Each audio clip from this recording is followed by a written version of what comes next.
I'd like to welcome you to our regular Springfield Township trustee meeting. Today is October the 8th, 2019, and it's about 5:34. And we're going to follow the agenda. Can we have the roll call first? Yes, ma'am. Mr. Bernie? Present. Mr. Harwell? Present. Ms. McFarland? Present. All trustees are present. And if we can stand and do the Pledge of Allegiance.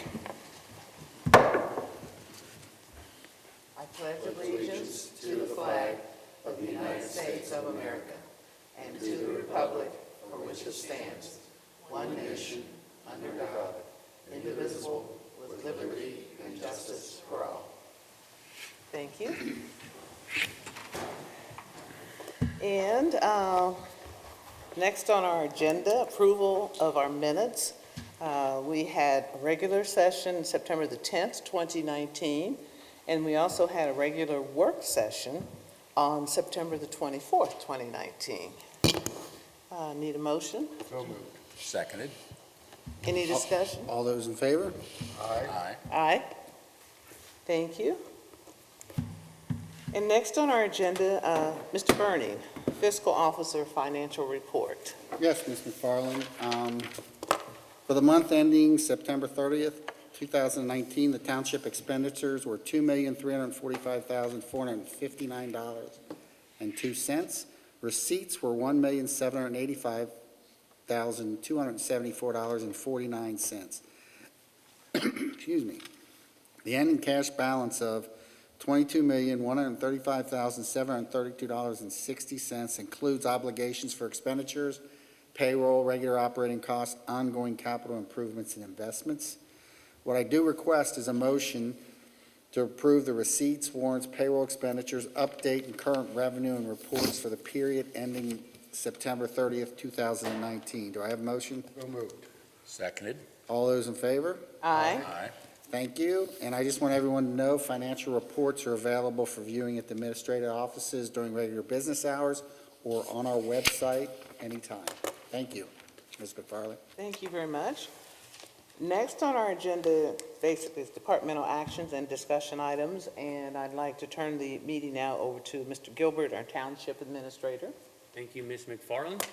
This evening I just had a couple action items for the board to consider. The first is what we're referring to as the Mount Healthy Salt Agreement. As the board is aware, in the previous, I don't know how many years, probably 4, 5, 6 years, we've had an agreement with the city of Mount Healthy to sell them salt at a cost that it would be to us to replenish that salt. So it isn't the price that we paid for it initially, it's the price for us to replenish that in the proceeding year.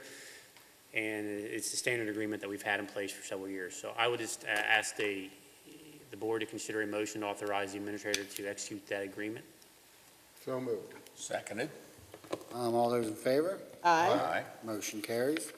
The next agreement is very similar in the sense that it's the same agreement we've had for several years. This is with Waycross Community Media for them to provide media services for the township to record our meetings, publish them to the web, as well as produce them on the various public access channels. Additionally, it allows for some additional time for them to come out and film various events throughout the township. The price is just $1,000 more per year than it was in the previous years, and this would be a 2-year agreement at $26,000 or $27,000 per year. 27. $26,000 per year. Actually, it's 27. 27. It was 26 last year. So, unless there are any questions, everything else is the same regarding this agreement that we've had in place for several years now. I would ask for the board to pass a motion authorizing me to sign that agreement. So moved. Seconded. All those in favor? Aye. Motion carries. Sticking with the theme of authorizing me to sign agreements, the next one is with the Hamilton County Engineers Office. As the board is aware, through the Community Improvement Corporation, the neighborhood of Covered Bridge received a neighborhood enhancement grant through the CIC authorizing them to place lights on the covered bridge that actually is utilized to enter that neighborhood. This agreement with the county engineer's office essentially is stating that the township, by putting lights on the bridge, will be responsible for those lights. Given the fact that the bridge is county owned and maintained, they want to ensure that the lights we're placing on it would be our responsibility. So I would just ask that the board authorize me to sign that agreement with the county engineer's office. So moved. Seconded. All those in favor? Aye. Motion carries. And it's that time of year again where we will set the date and time for Halloween. I think it's customary that we've done is obviously on the day itself, October 31st, between 6 and 8 p.m. With the footnote that if it is storming outside, then parents use their best judgment to determine whether their kids want to go outside. But for us, Halloween will be October 31st, 6 to 8 p.m. That's what we're recommending. If the board agrees with that, I would entertain a motion to set the date for Halloween as So moved. Seconded. All those in favor? Aye. I know everybody Motion thinks carries. it's silly that Chris brought that up, but sometimes if it rains or things, people are mad that we didn't cancel it or whatever, but sometimes it's raining in one part of the township, it's not raining in another, so we'll have it from 6 to 8, and if the weather prohibits it, please keep your children at home. we've actually got calls that if my kid goes out and gets hurt, are you going to be responsible for that? And no. That was your decision as parent. That's right. Well, we've had some years that snowed. I Yeah. remember once it For snowed. Yeah. The last action item I have is we have an application on behalf of Ken Anderson Alliance for a piece of property off, actually at the corner of Compton and Daly Road for a land use plan amendment. That proposed hearing date, we're proposing October 30th at 5:30 p.m. If that works for the board, I would ask for a motion to set the date and time for that land use plan amendment hearing for the 30th at 5:30. So moved. That works for me. Seconded. All those in favor? Aye. Motion carries. I appreciate it. Lastly, going to the discussion items. First, I'll turn it over to Kathleen Kennedy to talk about the Duke Energy Foundation grant that we received for our Business Matters program. Thank you, Mr. Gilbert. I just wanted to briefly announce that the township received a grant funded by the Duke Energy Foundation. The grant was applied for actually on the township's behalf by HCDC, which is the county's economic development agent. So HCDC applied to the Duke Energy Foundation to fund HCDC's Small Business Assistance Program. And so we were awarded that funding for 6 months, and what that is HCDC has some consultants within their organization who will place outreach calls to businesses in the township to obtain just their general input and kind of get a sense for the business climate here in the township, but then also includes some business coaching, which is completely confidential and then free to the small business. So, for example, if a small business wanted help with a social media marketing plan or someone to help with checking their financials, they would help with that. So I'm excited to meet with some businesses and kind of get the information out there, but that'll be funded from January to June of 2020. So, that's it. Very good. That Thank is you. fantastic. Great. Next, it is National Fire Prevention Week, so I will turn it over to the expert and let Assistant Chief Bro explain to us what that means and what we're doing in celebration of that. So, usually the second week of October is declared National Fire Prevention Week by the NFPA, National Fire Protection Association. We kind of drift through the whole month, though. We send letters in September to all the elementary schools to see if we can get into the schools and visit, along with Scouts, Girl Scouts, Cub Scouts, things of that nature. So we will hopefully be busy throughout the month making our visits. Great. Thank you. I know I've seen on our social media outlets, your guys out at various elementary schools and daycares and preschools, educating kids on fire safety, so appreciate the efforts. Can our citizens, do you still hand out the carbon monoxide, yes, detectors? No, we used to get all that from Red Cross. They've had some budget issues. They do on occasion give us smoke detectors to give out, but on a national level, they've restructured some of that stuff, so just smoke detectors at the current time. Okay, thanks. Thanks for the clarification. Next on the agenda, I have the personnel update, and it's really brief, no activity. We had no hirings or resignations or anything in the previous month, so that's fairly unusual that we have no activity at all, but none. Yeah. Next, I'll turn it over to Kim for community events and programs. Thank you. This Friday, we have our final Beers and Gears event, which is an evening event, 7 o'clock p.m. We have an acoustic band, Mad Tree Beer Truck, cars for show. It's a fun, free event. On October the 25th, Playhouse in the Park is coming to the Grove Event Center. That's our annual event where kids dress up in Halloween costumes, and then we're doing the play, The Miraculous Journey of Edward Tulane. That event is free. It's at 7 o'clock p.m. On November the 8th, we are doing a theater production down at Mount Healthy High School Theater. It's a collaboration actually with Mount Healthy High School. So this particular program is called Iconic Ladies of Motown.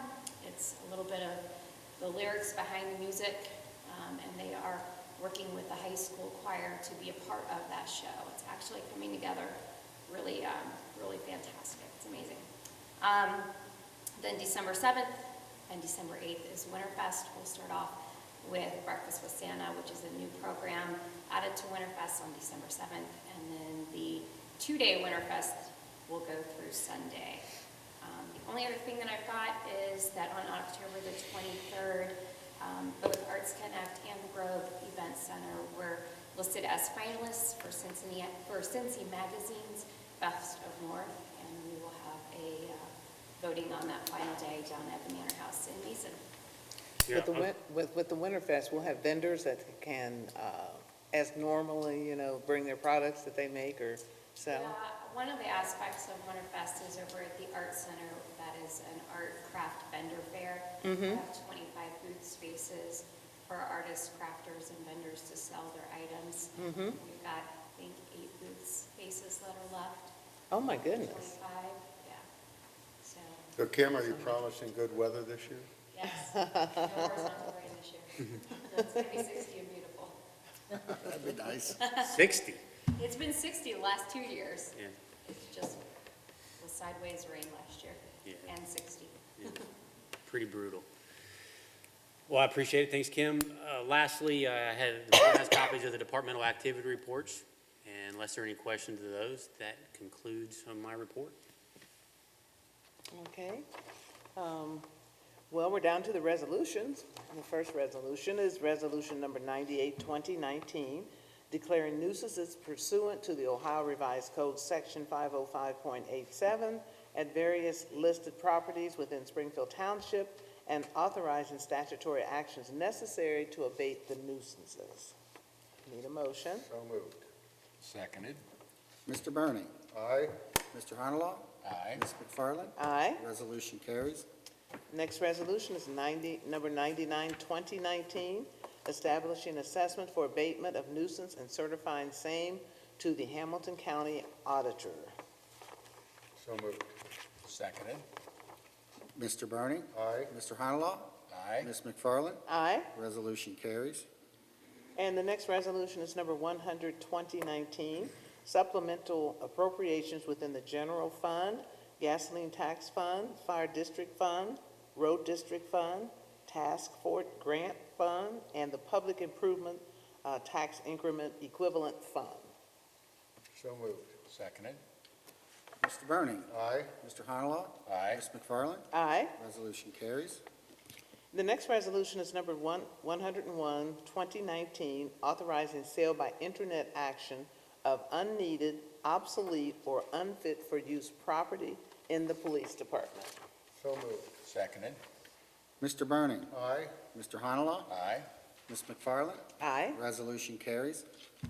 The next resolution is number 102, 2019, declaring motor vehicles located on public or private property in Springfield Township, Hamilton County, Ohio, to be junk motor vehicles pursuant to Revised Code 505.173, and ordering the removal of such vehicles pursuant to Resolution Number 80, 2012, and Revised Code 505.871. So moved. Seconded. Mr. Burning. Aye. Mr. Honalaw. Aye. Ms. McFarland. Aye. Resolution carries. And the next resolution is number 103, 2019, authorizing a policy to pick up the statutorily required employee contributions to the Ohio Public Employees Retirement System pursuant to the IRC Section 414H and 2, parentheses H and 2. So moved. Seconded. Mr. Burning. Aye. Mr. Honalaw. Aye. Ms. McFarland. Aye. Resolution carries. The next resolution is number 104, 2019, a resolution clarifying Springfield Township's policy, which was previously enacted by resolution number 17-1984 to pick up the statutory required contributions to the Ohio Public Employees Retirement System for the employees of Springfield Township pursuant to Internal Revenue Code Section 414, parentheses H and parentheses 2. So moved. Seconded. Mr. Burning. Aye. Mr. Honalaw. Aye. Ms. McFarland. Aye, and I might add those last two are requirements by, Right. and following the OPERS guidelines. Right. Resolution carries. Okay? Old business. Anyone have any old business? No old business tonight. No, but I know you're going to talk about our friend. I would just like to say that Springfield Township has lost a great person. He was one of the Tuskegee Airmen, and his name is Sergeant Leslie Edwards. And his going home celebration was well received, and I was so happy to see a lot of our Springfield Township residents there. He also is the individual that we named the bridge right on his street across Mockingbird, right. So again, he really was a really great community advocate, and he also attended the Unitarian Church, and so a lot of his fellow parishioners were there as well to say a few public words as well.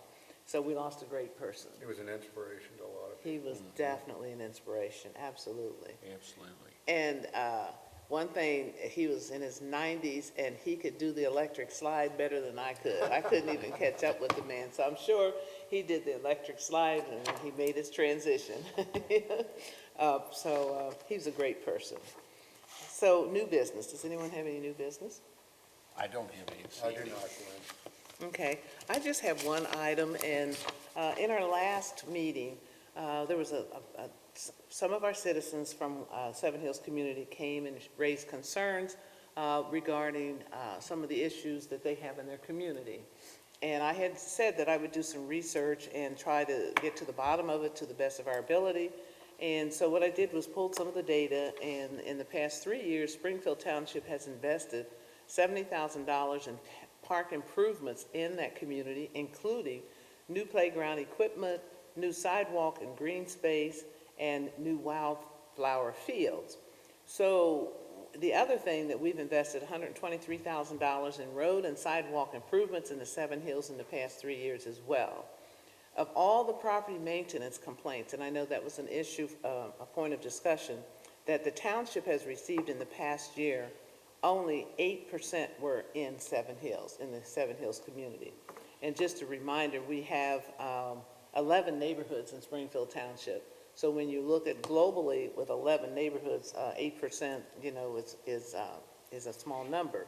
So in the past year, Springfield Township has assessed $9,135 to property owners as a result of nuisance abatements. And of the 112 property maintenance codes opened in Seven Hills in the past year, 1/4 were related to CMHA or Housing Choice Voucher recipients, which basically means that 75% of the cases open were regular property owners.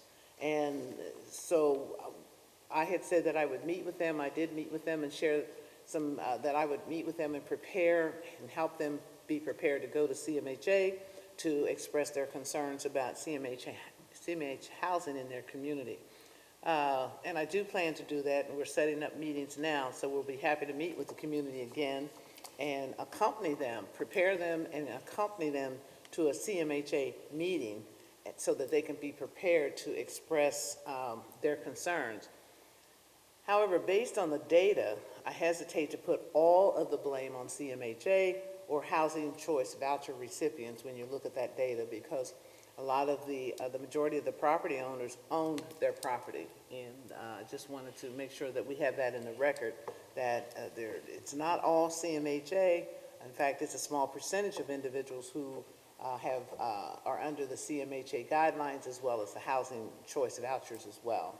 So I will be meeting with them at the end of this month, and one of the things that the chief and I will be meeting with them as well, just to continue to address concerns and working on preparing them and helping them to put together their proposal and raising their concerns to CMHA regarding their concerns, and as well as the housing choice vouchers. But the data reflects that only 8% seems to be related to those incidents. So I just wanted to share that and set the record straight as well. Well, and I was at that meeting with you, Gwen, and you did share a lot of that information with them, and they were very surprised by the fact that only 25% of it was non-homeowners. Mm-hmm. So, you know, they need to be a little more accountable. The homeowners need to be a little more accountable. Right. Not just CMHA. Right. And I've said this multiple times. Some of the homes that I've gone into that were vouchers, their homes were cleaner than mine at times. So I just want to set the record straight from that perspective. Thank you. That's all I have. Now comes the time in our program, our meeting, where we have citizens' participation. And I would just ask that any citizen that wishes to share information with us, that anyone else in the audience, if they could abstain from any conversation so that we can listen to what the person is stating at the podium and be able to address those issues as well. So do we have anyone here this evening that would like to address the Springfield Township trustees?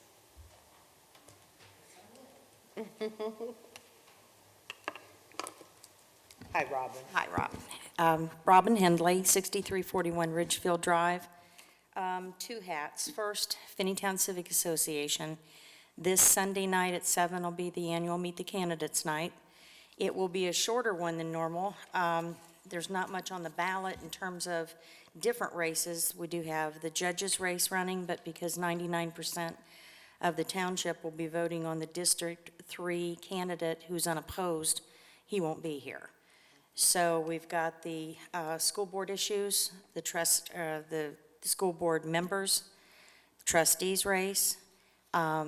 We've shortened it to 8:30, so hopefully it won't be a late evening for everybody. There's a number of issues on the ballot. I'll have a table with copies of what the ballot language is going to look like. One's a Hamilton County Services Levy. We've got one through I believe, to developmentally disabled, and these are, what we've got on the ballot are renewals. There's nothing new with the exception of the Finneytown School District bond levy and combined operational levy. So that will be the only one. I'll have printed items there and can answer some general questions anyone might have, but we probably won't do a specific presentation on those. Anyone's welcome to join. You don't have to be a member. This year, though, we will be in room A back in the building, the senior center, instead of downstairs in room C. So you're welcome to join us, and hopefully we can film it and then we'll put it up on YouTube for those that can't attend. League of Women Voters? I'm sorry? Will you have anyone there from the League of Women Voters? Not this year. With the limited amount that was on the ballot and being all renewals, it was fairly self-explanatory, so we didn't ask them to come this year. Robin, what was the start time on that? It'll be at 7 p.m. We've got the room reserved only till 8:30. Because of the shortness of it, we're going to give the school board candidates and the trustee candidates a little bit of a longer time, but we won't have the issues and the others. And as I said, the only district or the only precincts, D and T, that are going to be voting for another judge district from District 6, it makes up probably less than 5% of the voters in the township. So being that they were unopposed races, they're not going to come and present anything. Other item, as a resident, I wanted to check and find out, and I know I sound like a broken record, What is the status of doing something and putting teeth on people that are parking in their yards? 3 weeks ago Sunday on Hempstead, there were 27 cars parked in their front yards. The street looked like a slum. I've got 2 houses on my street. They're fairly new residents, one 6260 Ridgefield, the other one 6240. Depending on who gets up to go to work first, depends on what car's sitting in the front yard at night. It looks terrible on the street, and now what it's done is it's encouraged people down at the cul-de-sac, because there's 3 people down there have too many cars, now they're parking in their yards. I'm tired of it. It makes the neighborhoods look awful, and frankly, with the dryness we've had, if there's ever been a fire in any of those yards on my street, you're going to have every street go like dominoes because they're too close together. I understand that there's something in the zoning code that, where you can put some teeth in it. I wish you would look at that and start citing people and telling them they need to park in their driveways. Because now, in addition to parking in the yards down on the cul-de-sac, they're parking on the wrong way on the street, on the side where the fire hydrants are. I saw 2 of them on my way down here tonight. It's just getting out of control. Is there anything that can be done? Do you want me to take? Yes, would you, Chris? Yeah, Robin, you and I, obviously, over the past, I don't know how many years, decade, we've talked about this to some degree. The issue, and Laura, please jump in here.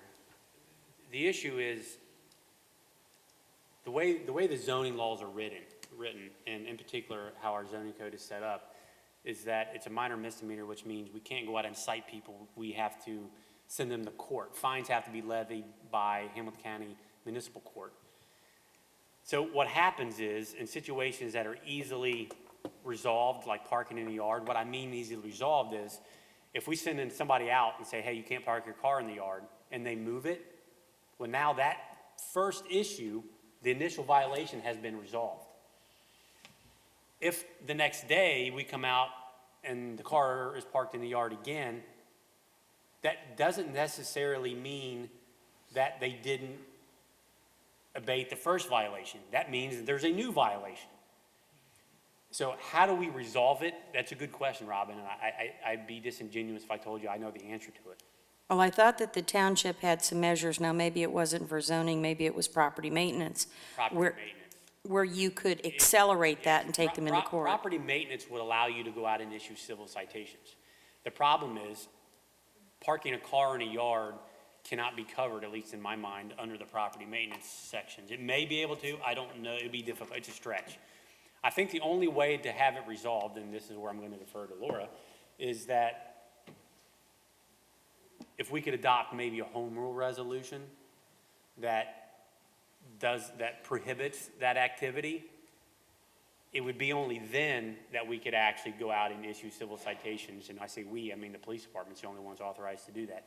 We could issue civil citations. The issue then is, though, how does that fall with under a criminal code if it's on private property versus the right-of-way from a parking standpoint? Right. So it's a more complex, the issue, the resolution of it in terms of fixing it, moving the car is easy. People just don't do it.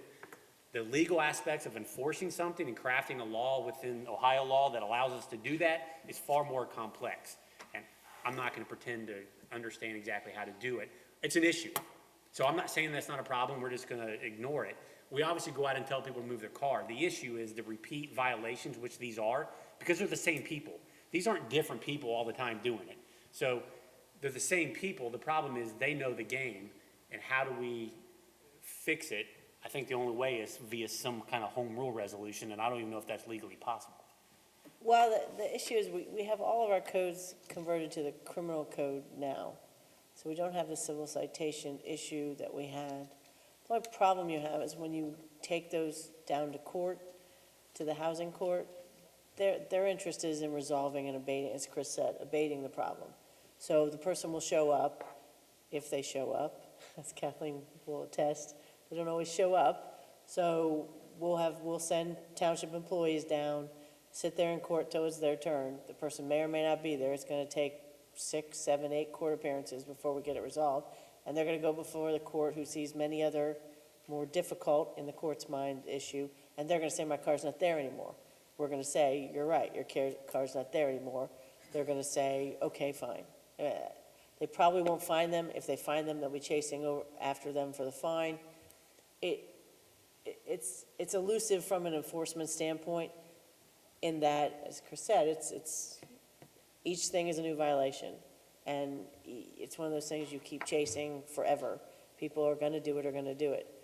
It's a lot of resources for something that you can't necessarily solve because you can't bring it. It's not an everyday violation like a zoning issue would be, right? Because once you have that issue, you put a fence in the wrong place, you can bring them to court and it's got some real teeth because every day they have that fence there is a continuing violation.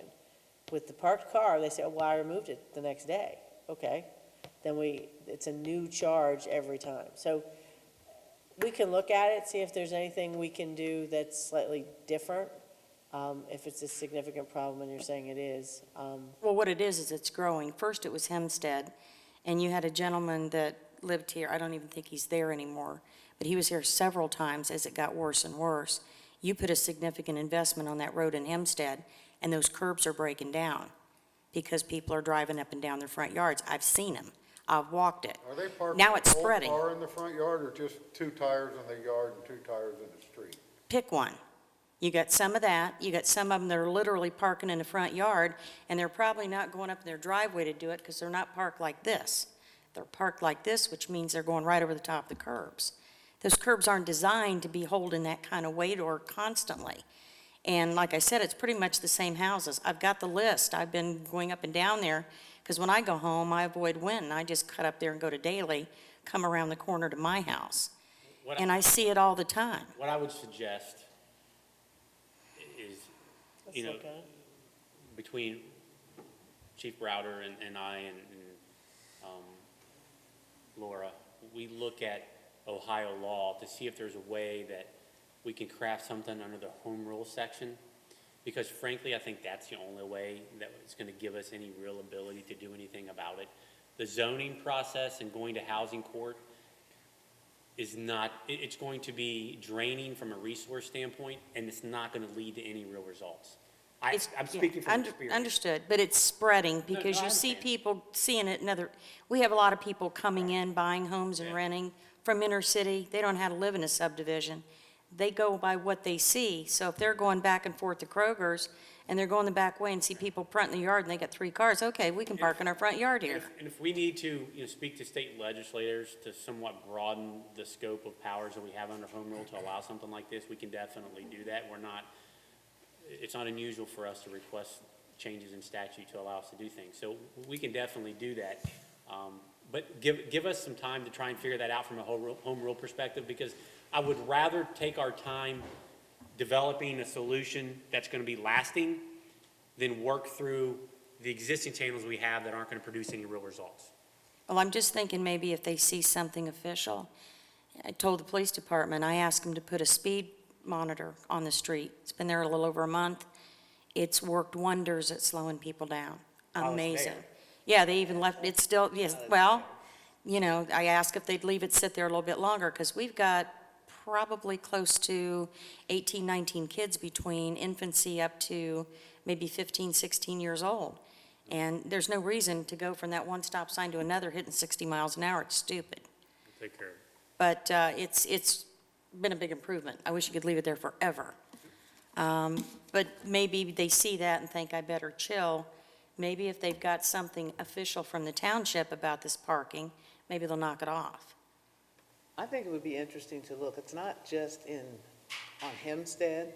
I mean, we've had. No, it's growing. I've It's seen it in growing. other We've areas. had neighbors concerned about it in all parts of, not only the township, but other neighborhoods as well. And it is annoying.